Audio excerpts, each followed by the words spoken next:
Hi friends, మీ ఇంట్లో కూడా ఇలాంటి జిడ్డు పట్టిన ఆయిల్ క్యాన్స్ ఉంటాయి కదా. ఎలా క్లీన్ చేయాలో ఇప్పుడు చిన్న టిప్ చెప్తాను చూడండి. ఒక బౌల్ తీసుకొని అందులో కొన్ని వేడి నీళ్ళు అయితే పోసుకోవాలి. పోసుకున్నాక మన ఇంట్లో ఉండే వంట సోడా కొంచెం ఒక స్పూన్ ఏదైనా సర్ఫ్ తీసుకోండి, అందులో వేయండి మన ఆయిల్ డబ్బాలను. అయితే ఒక హాఫ్ లెమన్ తీసుకున్నాను. మనం వంట సోడా వేయడం వల్ల ఎలా పొంగుతుందో చూడండి. బాగా రుద్దాల్సిన అవసరం ఏం లేదు. ఉంటే వెనిగర్ అయితే యాడ్ చేసుకోండి, ఇది ఏ స్టోర్లో అయినా దొరుకుతుంది.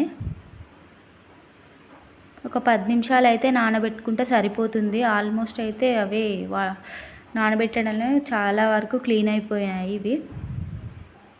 నేను లెమన్తో అయితే ఫస్ట్ స్క్రబ్ చేసుకున్నాను.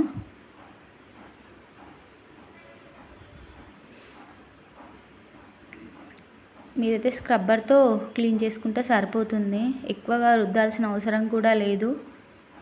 నేను ఫాస్ట్ మోడ్లో పెట్టాను కాబట్టి ఎక్కువ స్క్రబ్ చేసినట్టు అనిపిస్తుంది.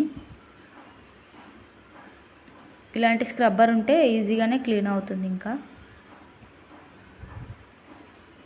నేను కూడా ఇది వేస్ట్ వాడొద్దు అని పక్కన పడేసాను, కానీ ఈ టిప్ ఒకసారి చేసి చూద్దామని ట్రై చేశాను. చాలా బాగా వర్కౌట్ అయింది నాకైతే. ఈ మంచినీళ్ళలో వాష్ చేసుకున్న తర్వాత చూద్దాం ఎంత బాగా అయిందో. కొత్త దానిలాగానే మెరిసిపోతుంది. నా వీడియో కనుక మీకు నచ్చినట్టయితే లైక్ చేయండి, షేర్ చేయండి, సబ్స్క్రైబ్ చేయండి. బాయ్.